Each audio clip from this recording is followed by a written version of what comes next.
Welcome to Listen to This, where we have conversations examining how we can improve the quality and safety of healthcare. In this series, we'll dive into both current and long-standing healthcare challenges, and we'll shine a light on some of the work that's being done to address them. I'm Graham Martin, Director of Research at the Healthcare Improvement Studies Institute. Learning from mistakes is a crucial part of improvement, and as humans, we tend to focus on the negatives. But if we concentrate on just the mistakes, are we actually hindering progress? In this episode, we'll focus on an important subject, learning from failure. We'll explore the positive bias in quality improvement, the differences in academic research and service investigations, and the valuable insights we can get both from when things go right and when things go wrong. I'm joined today by... Hello, I'm Jane O Hara. I am a professor and director of research based at the Healthcare Improvement Institute, which is based within the University of Cambridge. Hello, I'm Helen Crump. I'm a This Institute Research Fellow at the University of Birmingham's Health Services Management Centre, researching how unsuccessful quality improvement projects and processes taking place in healthcare are reported and shared. Hello everyone, I'm James McGowan. I'm a public health physician. I'm currently a consultant in health protection at the UK Health Security Agency, and I'm a former fellow at this institute where I led work that focused on building evidence to support challenged healthcare organisations and clinical services. And thank you, all three of you, for joining us. I suppose the main thing that triggered the idea for this conversation was something about almost the contrast between Helen's PhD, which, as she was saying in the introduction, focuses on improvement and perhaps the way in which improvement tends to accentuate the positive and leave out all the negative. And James's PhD, which focuses much more, as he said, on learning from failure. But when we were meeting to discuss this beforehand, I think something that really struck us quite strongly was that actually there is something of a difference between the way that failure is treated in these different approaches to gaining knowledge about healthcare. So research on the one hand tends to almost always, well, not almost always, but it very often focuses on what's gone wrong, because that's so much easier to write about as an academic. If everything's fine, then what's the story? Whereas, as Helen has been finding, and I'm sure we'll hear more about this later on, the opposite seems to be true in much improvement work. Jane, I wonder if we could bring you in on this first and get your reflections on that, because I think you pointed out that apparent tension when we were talking about this beforehand. I think it's interesting, and I think I've since reflected on the fact that I'm not sure that the split is entirely between QI and research in that sense. I think the biggest split is in between how within the healthcare community we often focus much more on failure, much less on things either going well or indeed just how things go and how we might improve system performance or outcomes for people. But coming back to your point, I think that as I say, I've reflected and think there is quite a lot of positivity bias in research as well. I mean, I know sociologists are want to describe the problem oftentimes and have been criticised for that. But I mean, I think certainly in interventional quality and safety research, the same problems occur.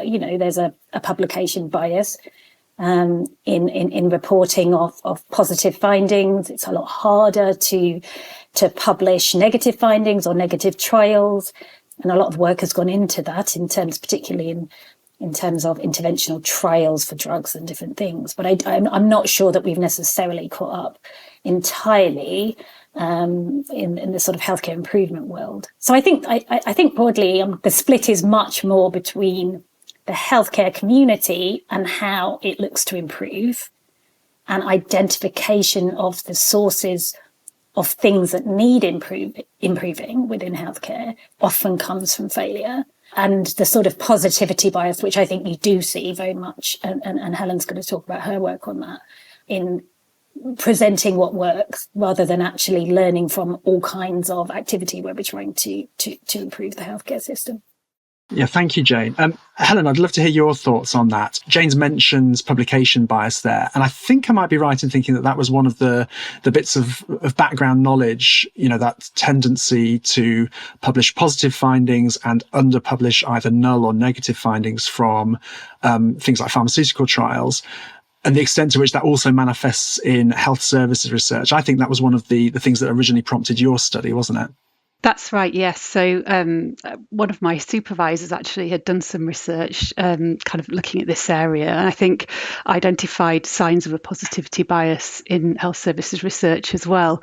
And I think, that definitely does exist. I think we might come to talk about this in a little bit more detail shortly. But one of the interesting things about quality improvement is that often quality improvement projects arise in a slightly different way from, something that might be viewed as a more kind of conventional academic-led research projects. So we don't necessarily have things like protocols that help us to, kind of assess performance against an original set of objectives. So I think that's one area where maybe I don't want to say it's easier not to report failure in quality improvement, but it's perhaps one area where we just kind of have less of an opportunity to be kind of forced to talk about things that haven't worked well.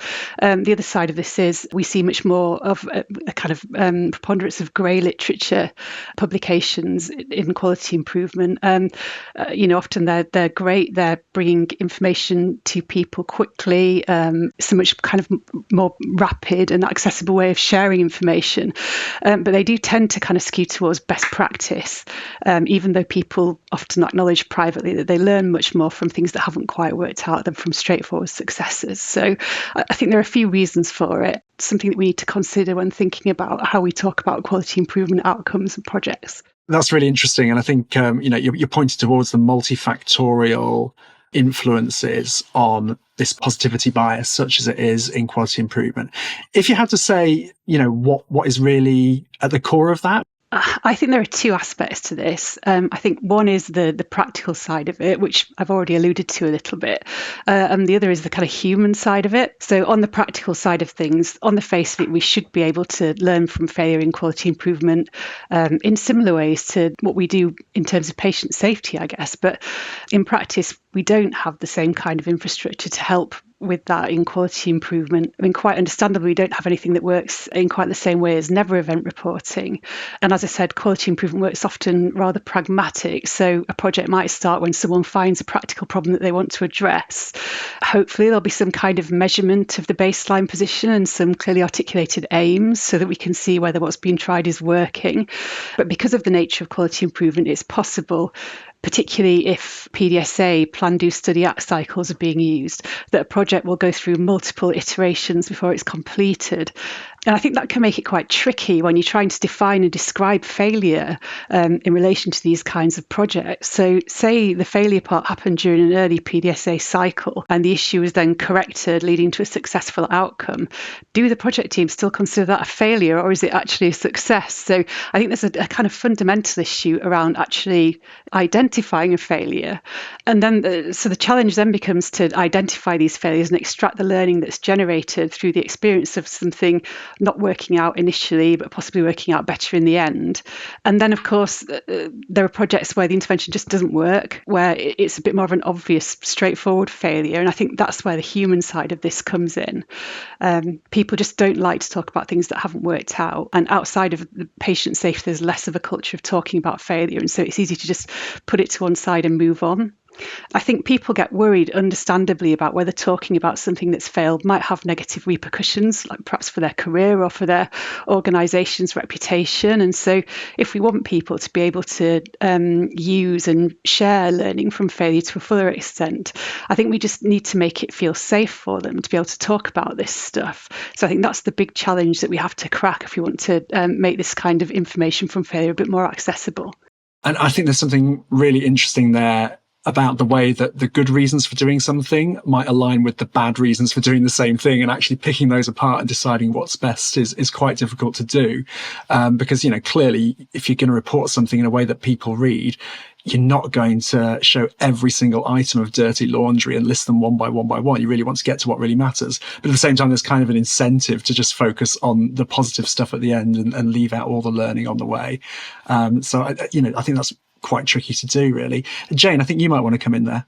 I think it's really important to differentiate between learning from failure in a sort of quality or safety way and learning from the failure of an intervention or an improvement effort designed to improve that. And I think one of the things that QI has come out of, potentially, the fact that there's a will to improve the quality and safety of healthcare with clinicians. People want to do their very best. They get frustrated with systems. They want to change them. They feel that they're very close to those systems, so they know what the problems might be and the potential ways of changing them. But often the prompts for those problems are failures. So the inputs into the system are things that have been assigned by the system as being failures or things that have gone wrong.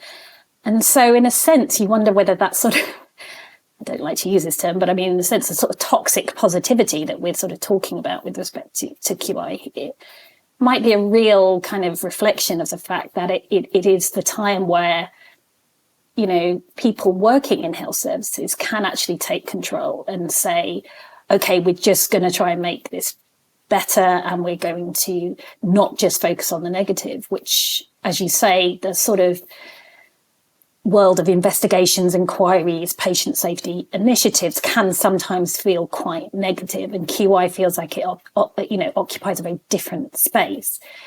So I imagine that there's, as you say, there's multiple reasons, Helen, why actually things don't happen. I mean, the other thing, and I know James is going to come in soon, but the other thing is these aren't done as research projects. We are, as researchers and academics, that's our bread and butter. We say what we're going to do, we do it, and then we report on it.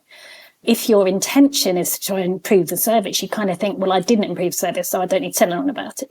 And I know I'm sort of paraphrasing there, I'm probably being a bit reductive, but we would see that as really important learning. But is there a sense within the community that is such important learning if you haven't demonstrably improved anything? Are they going to reflect on the processes of the improvement in quite the same way? Yeah, I think Jane makes a fundamentally important point there, which is this point about these projects, coming up in quite an organic way, and they're not necessarily being the route to actually report findings without really thinking about it quite consciously, I think. And often when you talk to people who are working in these areas, they aren't researchers as such. They're generally clinicians or managers, and they've identified a problem and done some stuff to try and fix it.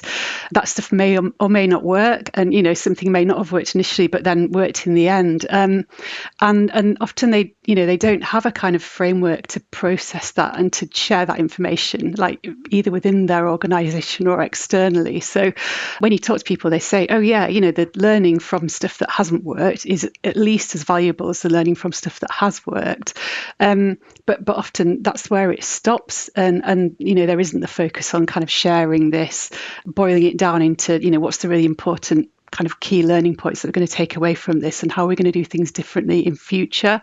And when it does happen, it's often quite like tacit knowledge that's being shared, really. So people talking to each other in the workplace, not recording stuff or saving it. I mean, that may not be a problem. It's a consideration when we're thinking about how we access this kind of knowledge and how we make sure that we can use it to its fullest potential. James, would you like to come in here? Just to extend the point that Helen and Jane, I think, have both made. So obviously underlying this is you have this gap between the approach to evidence and evaluation, between the sort of healthcare community, practitioners, and how researchers deal with those two. And I just wondered whether either of you had any reflections on how to close those gaps between the practitioner and the researcher community. So one of the, we'll come on to my project in a minute, but part of my project has been reviewing the maternity improvement literature. One of the things that strikes you about it immediately is just the dominance of grey literature. So an awful lot of what we know about maternity improvement is documented, reported in grey literature sources, not necessarily in formal academic journals. That's what we have as a sort of corpus of knowledge to go on. So I think that sort of illustrates the point in terms of the gap between the two communities. So I wonder whether either of you had any practical reflections on how to address that. I mean, I think it's a basic level, that's incredibly important finding from your work, that actually most of what's happening to improve maternity services is happening outside of the research literature. And that, has implications for the evidence base. It has implications for the methods that are used. And I think the sort of visibility of work and the visibility of the focus on maternity at the moment is both a blessing and a curse. in the sense that it's highlighted that, things need to be done, that actually there's a whole agenda, improvement agenda, academic agenda that is there for, to be done over the coming months and years. But I think there's also then a push for improvement work to be done at pace, because I think the real frustration, of course, with research activity is just the delay and the time that it takes to do anything and to get evidence out into practice. And I think, if I may be controversial, there's sometimes a suspicion in clinical circles about academics doing work that directly speaks to healthcare improvement. I think that sometimes there's a sense that we're very removed from the realities of delivering care. And I think to some extent in the past, particularly, that has been true. So I think for me, the only way that we could move forward would be to try to bring communities together to say what questions need to be answered academically, what can be done more quickly within improvement work, but particularly, and taking on board what Helen's work has been focusing on, how can we make the improvement work more robust across the totality of that work, particularly reflecting on methods, particularly thinking about the validity of those methods and the fidelity to those methods, thinking about all the lovely papers which basically say that 78% or whatever it is, PDSAs barely get past P, or do, or whatever it is. But so I think there's particularly in maternity, I think there's a real opportunity, I think, to bring these two groups of people together to do it differently and better. Helen, what do you think? I think it's such an interesting question. I'm very aware that in terms of the projects that I've been looking at, they're very much at the pragmatic kind of local end of the spectrum. So I think the vast majority of the projects that I've been talking to people about, they probably wouldn't ever result in, I certainly don't think they would result in a kind of peer-reviewed journal article. I think they probably wouldn't result in a kind of case study or grey literature or something like that. Most of the time they might do if someone kind of found it interesting and happened upon it. And they aren't really designed to fulfill that purpose. It's about trying to achieve an improvement. So when you think then about how to extract information from something like that and share it, it's a very different set of considerations, from something like doing a systematic review of literature or something. I tried to do that at the start of my PhD and it did not work. So I can vouch for that not being the way forward on based on personal experience. What I'm interested in as part of my research is seeing if there is a way to help people to kind of, boil this stuff down, and where a quality improvement project hasn't worked, possibly to kind of identify, was it one of these things that caused a problem? So I've been, looking at where I can find examples of things that haven't worked being talked about in the literature. Now, as I've already alluded to, that's quite hard, because there isn't a great deal of stuff that's published. You can sometimes find it in reports of interventions or projects where it's ultimately been successful and people are talking about a kind of interim failure. But I think, you can start to see a bit of a kind of like a map of issues. So sometimes there's an issue with the quality improvement intervention itself. Sometimes there's an issue with the way that was implemented. Sometimes it's to do with the kind of organisational and system context in which it was implemented. Sometimes it's to do with the way that the performance of the intervention was measured. And I'm kind of wondering whether that's a starting point for starting to kind of flesh out a way to help people to talk about this where it's not being reported. But I don't know how helpful people will find that yet. So that's something I'm quite keen to test.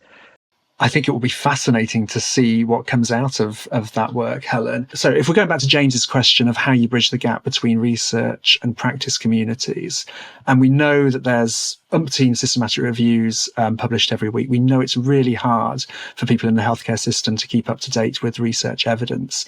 And we also know actually that a lot of academic literature is quite staid, quite difficult to read. It's not exactly what you want to be reading of an evening unless you're actually trying to help yourself get to sleep. And what, people like Helen Bevan, for example, would say is that what persuades people is stories. And I wonder, actually, Helen Crump, listening to what you've just been saying there, there's something about the actually failure, just talking about a failure and leaving it at that probably isn't especially persuasive. It isn't especially compelling. It's not a great narrative structure, is it? So actually there's something to be said for, this is what happened. This is what we planned to do. We did a P, we did an A, we got a D, we got lost. We didn't get onto the S and the A. We had all of these difficulties, but then this is how we resolved them. Definitely one thing that crops up with this is people are much more comfortable talking about a failure where it's got a happy ending, and they can talk about the fact that they overcame it and, they did X, Y, and Z, that fixed the problem, and then now everything's working well. I suppose the problem with that is, in reality, that doesn't always happen. And, we still need to know about when something just doesn't work, or we're potentially doomed to keep making the same mistake over and over again. So I kind of think on one level, there's this really thorny challenge that we have, which is almost about kind of de-risking talking about failure. So, trying to find a way to enable people to describe stuff that hasn't worked without feeling that it is potentially going to, harm their career or kind of bring their organisation into disrepute or something like that. I think that's a really tough challenge, and we can't be naive about it. But, to enable people to have those conversations where there isn't the happy ending in sight, I think, we really do have to help people to, kind of process this information in such a way that they can speak about it from a position of safety. Whether that's something like anonymizing it and, kind of sharing, we could have kind of workshops where we focus on a particular service area and get people to submit anonymized examples of stuff that hasn't worked out, and then talk about those in that way. I don't know, it'd be interesting to explore, what people might feel able to share and what contexts in which they might feel able to share it. But I don't think we can just dive in and say, let's all talk about our failures and it'll all be fine and everyone will be okay with that. I just don't think that's the world that we're in, unfortunately. And as a quick aside, I think something that brings to mind for me is some debates that are ongoing in academia at the moment about retractions. So a paper is submitted to a journal, it passes peer review, it gets published, and then sometime later someone, either the investigators or a third party, unearths an issue in the analysis or the data collection or something that basically undermines the validity of that research paper. The right thing to do is to go for a retraction, but at the moment there's stigmatization for fairly obvious reasons associated with the retraction, because it suggests that the researcher wasn't doing their job properly. It means they've got one fewer publication. It could harm their prospects. And so there's something, you use the word de-risking, and it strikes me that those kind of conflicts of interests between the individual and the collective, they're not uncommon. So there's probably things to be learned from various fields there in terms of what de-risking could look like in practice in a way that makes it, aligns incentives a bit better, I suppose. Another thing you just mentioned there, Helen, was around, I suppose, the usefulness of the story of an individual, the kind of like the dramatic line of, we tried this, it went wrong, but then we heroically resolved it, and how transferable that might be to other places. That brings to mind some of James's research, and particularly the research that he's doing that focuses on the particular issues that face some kinds of services over the others, those that are often called challenged or troubled, the services that are just really struggling to get themselves out of the doldrums. So, James, I'd love to hear a little bit more about your studies. Thanks, Graham. And really interesting listening to, Helen, your reflections on your project. I think there's a lot of overlap and similarities. So the project I've been leading has been focused on, as Graham said, challenged NHS organisations in clinical services. So thinking about whole trusts or whole departments or specialties, for example. So I have a few observations that I share first. I think immediately you come up against the challenge of the observability problem of challenge status, or the detection problem of failure. So for the purpose of my PhD, I've focused on trusts and services rated as either inadequate or requires improvement by the Care Quality Commission, who are the regulator of trusts. But obviously there are limitations for that approach, and there's the sensitivity of these sort of formal systems of regulation and detecting trusts have been challenged, including their relationship with performance indicators. So obviously I needed sort of an approach for my project to identify trusts and services that might be in trouble, but there are limitations to different approaches to doing so. The second thing I would say is building on some of what Helen was saying. I think often the focus of people in the policy-making community, certainly the NHS, I imagine it's the same in healthcare systems, other healthcare systems, is about interventions to stimulate performance improvement. So on the quality and safety side, for example. But what we see in maternity services, which has been the focus of my project, is we see deficits in how these interventions are designed, implemented, and delivered. So part of the work I was leading was looking at large scale improvement programs in maternity services.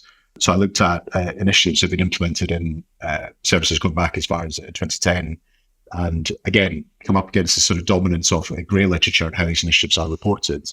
But key finding from that work was widespread weaknesses in how initiatives are reported, weaknesses in terms of how they're designed. So very few programs explicitly based on clinical evidence.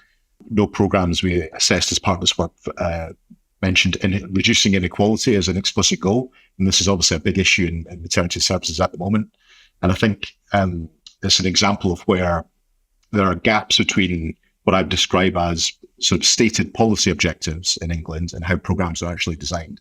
So you have policy objectives around reducing inequality, involving, in this case, women and birth partners, patient and public involvement, basing programs on evidence. But actually, when you look in detail at the initiatives themselves, these sort of criteria for quality, if you like, are met very variably. So I think there's an issue with how these sort of large-scale change programs in certainly maternity services and likely in other specialties as well are applied. I think the next point I would make is probably around evaluation. It's sort of building on our earlier discussion.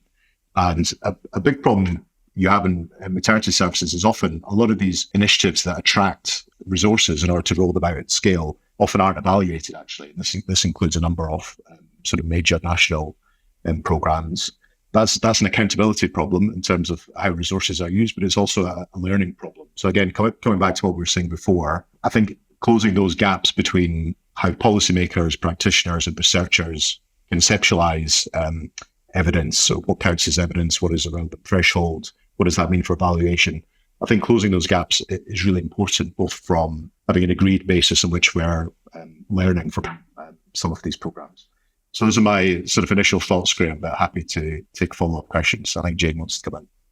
I think a lot of the big initiatives that you've described are coming from identification of failure. So the genesis of this stuff is from identification of failure. But then you have this slightly strange, paradoxical juxtaposition, which then when you do work to improve what you think, or rather improve on the outcome that you're trying to improve, so reducing inequalities or whatever it is, these are all laudable things, but we don't really necessarily understand why the system is achieving those things. Often what happens when you learn or you seek learn just from outcomes, you don't really know how everyday work is achieved. You don't know how the system every day is leading to these problems. And so when you use a sort of find and fix approach, which is outcome based, so you look into the system only when you have an outcome of interest or is deemed to be negative, then you might come up with different versions of the problem or indeed how the system is working than you would if you just went in and said, okay, so how do maternity services deliver their care every day? Like what happens? And so, but you do get this then strange paradox, as you say, which is that when we've learned from failure, we don't then, and this linked to your work, Helen, we don't learn from what happens when you actually try to address that failure. So we're sort of shaping what we look at and how we improve based on these negative outcomes. But actually then we have this strange toxicity bias about like, actually we're not interested necessarily in the evaluation of whether it's worked or not, because the process of doing something about it is much more important. The visibility of that is much more important than the actual understanding necessarily of whether something has or hasn't worked. So it's in a sense quite a strange sort of combination of things, really, where we have within healthcare, rightly so to some extent, a preoccupation with failure. And everything is really largely judged by, the extent to which we have these failure events or not. But actually, when we try and improve those failure events, we strangely don't really look at failure. It's almost as if we need to turn the lens of improvement onto improvement itself. And I think all of us might know one or two academics who have said something along those lines. As Jane says, we're moving towards the end of the time that we've got available. I think to finish off, I wondered if I could ask each of you just very quickly, in the spirit of improving improvements, to suggest one thing that you think could improve the way in which we as researchers or the system more broadly draws on learning, whether it's learning from success, learning from failure, in a way that's really, really useful and can have an impact in practice. Helen, let me come to you first.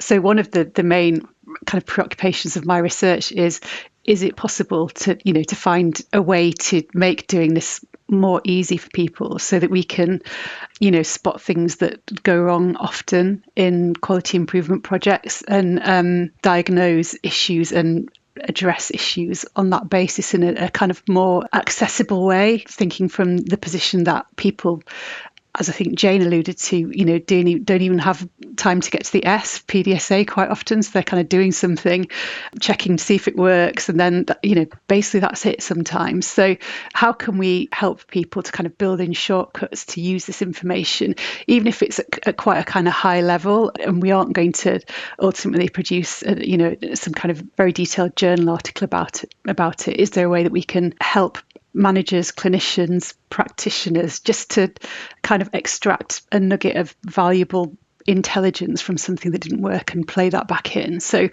certainly, that's a challenge that I'm setting myself, and I guess it remains to be seen whether I can come up with anything that gets anywhere near that. But if you're taking us a step in that right direction or two steps in that right direction, then that's great. And I'm sure you will make missteps and failures on the way. And I'm sure the rest of the community will then step up and learn from them. But, it's all in that spirit of failing better, isn't it? So, James, what would be your one or two suggestions about how we can learn better as a system? Learning better as a system, I think from my experience of the research I've been leading, I think it does come down to evaluation and sort of the motivation behind my question earlier around closing these gaps in expectations between practitioners and researchers. I think too often, from what I've seen, there's certainly in maternity services, there's a disconnect between the resources that are allocated to improvement efforts, particularly at national level, and the emphasis placed, shall we say, on learning from those initiatives, formally through evaluation. And again, I think certainly at policy level or national level, there's a recognition of the importance of evaluation, but too often, in my view, that doesn't translate into resources that are allocated to it. And I think at service level, that's often very frustrating, because I think more often than not, clinicians who are engaged in QI sort of day-to-day services are well aware of the importance of accumulating learning from improvement efforts in a systematic fashion, but are too often under-resourced to do so, because for reasons we've discussed, to try and do this alongside, let's say, clinical job and everything else they've got to do.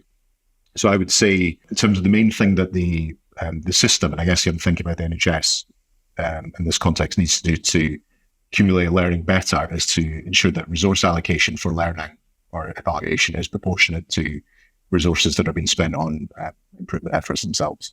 Thanks, James. Jane, final word to you.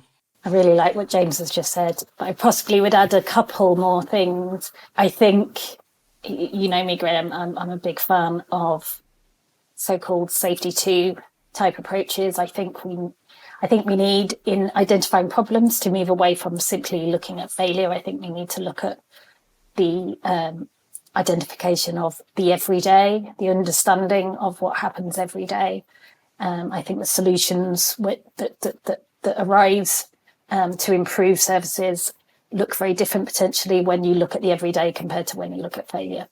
And then in terms of improvement, we need to flip it and say we need to be more preoccupied with failure than with necessarily toxic positivity. So I think it's about better understanding and identification of problems through not just focusing on failure, but then focusing more on failure when we're actually seeking to understand what works. And I think that links to what you're saying, James, around evaluation and having secured some funds for research to evaluate large-scale policy initiatives in the last couple of years, the patient safety incident response framework being one. I absolutely agree that so much work goes into shaping these policies, and without a defined research effort, often these things might not be evaluated in quite the rigorous way that we want, but it's really important. A big thank you to all the guests who joined today, Jane O Hara, James McGowan and Helen Crump. I've been your host, Graham Martin, and I hope you've enjoyed listening to Listen to This. To find out more about this institute's latest research, visit our website and head to the podcast page for show notes and to hear the series in full. It's all at thisinstitute.cam.ac.uk. That's thisinstitute, all one word, .cam.ac.uk.